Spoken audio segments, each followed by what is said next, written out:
This question, the question says, हमें question क्या कह रहा है, what is the effect of temperature on surface tension. हमें क्या बताना है, इफेक्ट ऑफ टेम्परेचर किस पे, सरफेस टेंशन पे। तो शुरू करते हैं अपने की कॉन्सेप्ट से। की कॉन्सेप्ट क्या आएगा हमारा, on increasing the temperature then the surface tension will decreases। क्या हुआ अपने पास, अगर हम क्या करेंगे, टेम्परेचर को इंक्रीज करेंगे तो अपनी जो सरफेस टेंशन है वो क्या हो जाएगी, डिक्रीज हो जाएगी। अब ये कैसे होता है वो देखिए। अब हम सबसे पहले क्या बताएंगे, सरफेस टेंशन होता क्या है। तो सरफेस टेंशन हमारे पास क्या होता है, सरफेस टेंशन होता है property of liquid which act as a stretchable membrane. मतलब property of liquid to act as a stretchable membrane।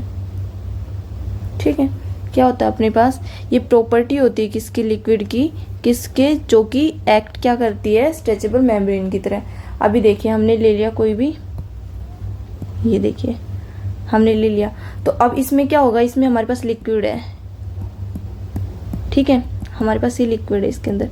तो अभी लिक्विड में क्या है, लिक्विड में अपने पास पार्टिकल्स हैं, ठीक है।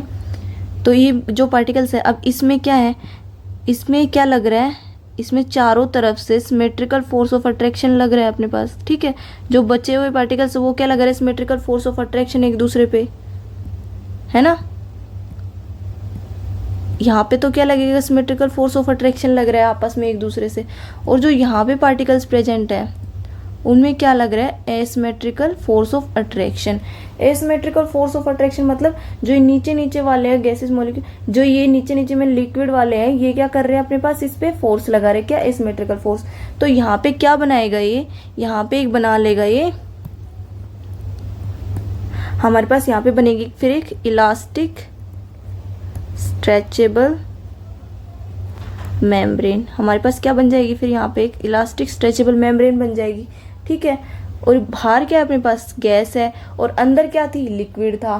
तो जो लिक्विड के पार्टिकल्स थे वो क्या कर रहे हैं, यहाँ पे तो अपने पास अगर अंदर है, अंदर तो ये आपस में फोर्स लगा के क्या बना रहे हैं, इसमें ये अपने पास आपस में फोर्स लगा के सिमेट्रिकल फोर्स की वजह से यहाँ पे ये आपस में इनका वो अट्रैक्शन हो रहा है। लेकिन जो बाहर लेयर पे है उधर क्या हो रहा है, उधर एसिमेट्रिकल फोर्स लग रहा है, क्योंकि यहाँ से फोर्स लग रहा है, ऊपर से तो गैस है। तो जो यहाँ पे क्या बनाएगा, एक लेयर बनाएगा, उस लेयर को क्या बोलते हैं, इलास्टिक स्ट्रेचेबल मेम्ब्रेन, ठीक है। तो अभी अपने पास क्या इक्वेशन दी थी हमारे पास, अगर हम टेम्परेचर को देखें, आपने क्या किया, हमारे को क्या बताना था कि effect of temperature.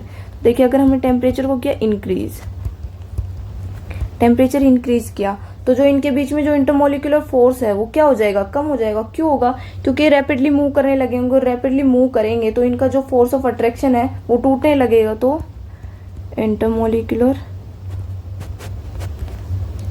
Attractive forces weaken, ठीक है, वो क्या हो जाएगा, कम हो जाएगा, ठीक है। तो जो ये वाला है, ये वाला जो अपने, जो यहाँ से भी तो अपने फोर्स ही लग रहा था, इन पार्टिकल्स ये भी तो क्या कर रहे थे, इस पे फोर्स लगा रहे थे, इनमें क्या लग रहा था, अट्रैक्टिव फोर्स बन रहा था इनमें सब में। तो जो यहाँ पे बने हुए हैं, जो अपने मेम्ब्रेन के ऊपर जो इलास्टिक स्ट्रेचेबल मेम्ब्रेन जो बनी हुई, ये भी तो किसी की वजह से, फोर्स की वजह से बनी हुई थी। तो जो अपना जो इसको क्या बोल रहे थे हम इसको बोल रहे थे सरफेस टेंशन बना था ये, तो ये भी क्या हो जाएगा, ये भी टूट जाएगा, मतलब ये भी कम हो जाएगा, क्योंकि फोर्स क्या हो रहा है, कम होते जा रहा है। और फोर्स कम हो रहा है तो यहाँ पे भी तो फोर्स ही लग रहा है इन पार्टिकल्स के द्वारा। तो अपना then surface tension will also decrease. तो अपने जब टेम्परेचर इंक्रीज किया, जब हमने टेम्परेचर इंक्रीज किया तो इंटरमोलिकुलर अट्रैक्टिव फोर्स क्या हुआ, वीकन हुआ, मतलब कम हुआ। तो अपनी जो सरफेस टेंशन है वो भी क्या हो गई, कम हो गई।